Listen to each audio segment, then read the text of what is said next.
Did you come on here to make me cry? Did you come on here to make me cry? She know I see her. Hi, Alexis. Hello. Long time no see. This is your fellow student with a QA job.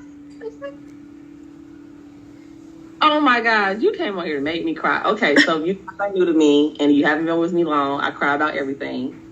But I love my students. Program in about 2 weeks. No, I think it was 3 weeks. And then I did the internship.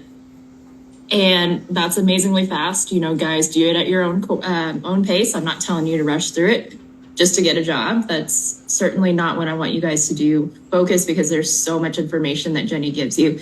And she's right. There are a lot of scams out there. She is not one of them. I can vouch for her every single day of the week. She truly wants you guys to succeed.